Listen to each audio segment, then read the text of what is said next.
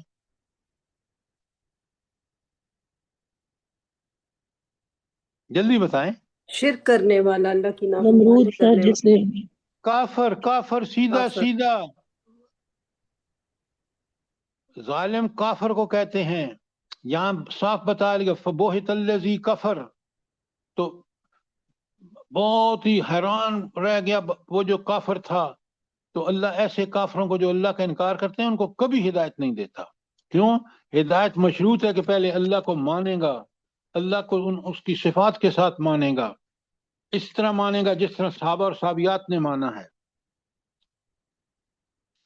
اچھا، اس پورے جو آیت میں نے آپ کے سامنے بقرہ کی 258 پڑھی ہے، یہ ہم پڑھیں گے وہاں بھی. آپ مجھے بتائیں کہ اس میں خاص بات کیا ہے؟ سر جی یہی خاص بات ہے کہ میرا رب سورج کو نکالتا ہے اس سائڈ سے اور تم مغرب سے نکال کے لے آؤ. یہ بات آپ کی بالکل ٹھیک ہے، لیکن دیکھیں نا، حضرت ابراہیم نے دیکھا کہ یہ کافر، تو اس نے جو پہلے سوال کا جواب دیا ہے یہ تو گمراہ کر رہے لوگوں کو. تو اب حضرت ابراہیم کو، جیسے اب نے جواب میں بتایا کہ حضرت ابراہیم نے ایسا سوال کیا کہ جو کافر کر ہی نہیں سکتا تھا، خود کافر پریشان ہو گیا. فبہت الذی کفر، تو سوال یہ حضرت ابراہیم کو اللہ نے جو حکمت دی تھی اس کے نتیجے میں آپ نے بجائے اس پہ کہ اس سے جھگڑا کرتا کہ نہیں یہ ہے وہ ہے، آپ نے ایک دوسرا سوال اس کو بتا دیا اور وہ کافر پریشان ہو گیا. قرآن کی حکمتیں دیکھیں، اللہ کی حکمتیں دیکھیں. اللہ جب کسی کو حکمت دیتا ہے، ابراہیم کو حکمت دی تو کیا بات ہے. اچھا، کوئی سوال اس آیت کے بارے میں؟ اب شورا کی 13 آیت آپ کے پیج نمبر 5 پر ہے. سر وہ پچھلی کا مجھے تھوڑا سا یہ ہے نا، صدقین فی الآخرین، سچی ناموری کو تھوڑا سا کلیئر کر دیں.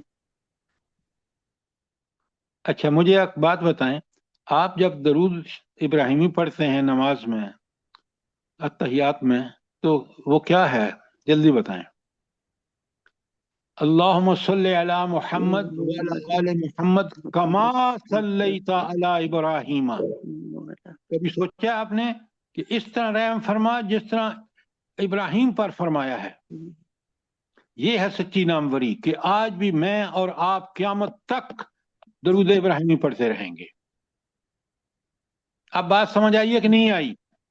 جی سر، جزاک اللہ خیر. میں یہ دعا بہت پڑھتی ہوں لیکن تو میں قرآن میں گارنٹی جو ہم پڑھ کرتی ہوں. رہے ہیں، قرآن کی یہ آیات جو میں آپ کے سامنے پڑھ رہا ہوں، یہ ابراہیم کی ناموری نہیں ہے تو اور کیا ہے؟ جی سر، قیامت تک. جی سر. اچھا، سر بڑے جیسے جیسے ہم ان کی سیرت پڑھتے ہیں تو صبر کا بھی مفہوم اور کلیئر ہوتا ہے.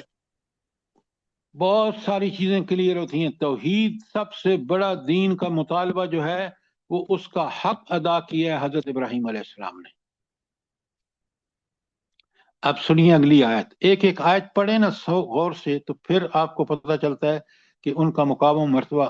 اللہ نے ان کو کیوں کہا آپ خلیل ہیں، اللہ کے پکے سچے دوست ہیں، اس سے بڑی ناموری کیا ہو سکتی ہے؟ بات سمجھ آ رہی ہے نہیں آ رہی؟ جی سر. جی سر جی جزاک اللہ. اچھا اب سنیں، ایک ایک آیت کو پڑھے نا. شر لکم، اللہ تعالیٰ نے تمہارے لیے وہی کچھ مقرر کیا ہے من الدین، دین میں اس کا طریقہ اللہ نے وہی مقرر کیا ہے. ما وصى به نوح، جس کی اللہ تعالیٰ نے تاکید کی نوح علیہ السلام کو. والذی اوحینا، جس کی ہم نے وحی کی الیک تیری طرف اے محمد صلی اللہ علیہ وسلم. وصینا به ابراہیم، اور جس کی تاکید ابراہیم، موسیٰ و عیسیٰ کو کی. وہ کیا تھی؟ ان اقیم الدین ولا تتفرقوا. اس کو انڈرلائن کیجئے کہ دین کو قائم کرو اور اس میں فرقہ بازی کو کبھی بھی قریب نہ آنے دو. یہ ہے وہ چیز. اچھا یہ تفرقو کا مطلب سمجھیں گے نا جب، تو آپ کو بات بڑی کلیئر ہوگی. بنی اسرائیل نے کیا تفرقہ بازی کی؟ جلدی بتائیں. وہ یہود و نصارہ بن گئے، یہ تفرقہ بازی تھی. وہ مسلم نہیں رہے. اللہ کی جو کتاب تورات اور انجیل اللہ نے نازل کی اس کے مطابق زندگی نہیں تھی، وہ کفر کی طرف چلے گئے، کتابوں میں تحریف کر ڈالی. مسلمان بھی کم نہیں تھے، یہ کرتے، لیکن اللہ تعالیٰ نے کیونکہ حفاظت لے لی، ابھی بھی کرتے ہیں لیکن کامیاب نہیں ہوتے. کیوں؟ قرآن کے زبر زیر میں بھی تبدیلی نہیں کر سکتے. اچھا یہ بات جو ہے نا اس کو انڈرلائن کیجیے، اقیم الدین ولا تتفرقوا. اچھا آج مسلمانوں نے کیا کیا؟ سنیں بڑے غور سے، بڑے افسوس کے ساتھ. آج ہم شیعہ سنی، پھر شیعوں میں بھی گروہ بندی دیکھیں، سنیوں میں دیکھیں، بریلوی دیوبندی، پتہ نہیں کون کون بن گیا. اور ہر آنے والے ڈکٹیٹر کے سامنے ایسے بیٹھتے ہیں جیسے کوئی ادب سے بیٹھتے ہیں اس کافر کے سامنے جس کے سامنے انہیں کلمہ حق بلند کرنا چاہیے. نوٹ فرمائیں ذرا.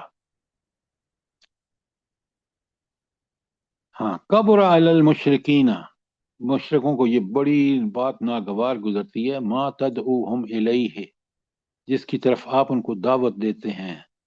اللہ یجتبی الیہ، اللہ اسی کو اپنے طرف آنے کی توفیق عطا فرماتا ہے. من یشاء، جس کو چاہتا ہے. آگے اصول آ گیا. وَيَهْدِي إِلَيْهِ مَن يُنِيبُ، اللہ اسی کو ہدایت دیتا ہے جو اللہ تعالیٰ کی طرف پلٹتا ہے. تو اگر آپ کو اور مجھے ہدایت چاہیے تو ہم اللہ کی طرف پلٹیں، گناہوں سے توبہ کریں اور اللہ سے وعدہ کریں کہ پروردگار جو آپ حکم دیں گے اس کو مانیں گے، جس سے منع کریں گے رک جائیں گے. یہ آپ کا اس نظریے کے ساتھ جب اللہ کی طرف مڑیں گے، اللہ کی طرف آئیں گے تو اللہ ہدایت ضرور دے گا. یہاں اللہ نے وعدہ کر دیا. اس بات میں دو اہم چیزیں جو ہیں، ساری بات اہم ہے لیکن بعض چیزیں جو ہوتی ہیں نا، اقیم الدین ولا تتفرقوا اور وہ یہدی الیہ من ینیب، یہ دونوں بہت اللہ نے اصول بتا دیے اس آیت میں. اس کے بعد دیکھیں آیت نمبر 127 129، بڑی ہی ایک خاص بات آئے گی. اللہ تعالیٰ فرماتے ہیں اذ یرفع ابراہیم القواعد من البیت و اسماعیل. اللہ کہتے ہیں ذرا یاد کرو وہ وقت جب ابراہیم علیہ السلام اور اسماعیل علیہ السلام دیواریں اٹھا رہے تھے کعبۃ اللہ کی، اس کو دوبارہ تعمیر کر رہے تھے. کیا دعا مانگی ہے؟ سنیں اللہ کے رسول، اللہ کے حبیب نے، ابراہیم علیہ السلام نے، ربنا تقبل منا، اے پروردگار ہماری بات کو قبول فرما، قبولیت بخش. انکا انت السمیع العلیم، بے شک آپ ہی سننے والے اور آپ ہی العلیم ہیں. یہ الفاظ دو کیوں آئے ہیں، السمیع اور العلیم یہاں کیوں آئے ہیں؟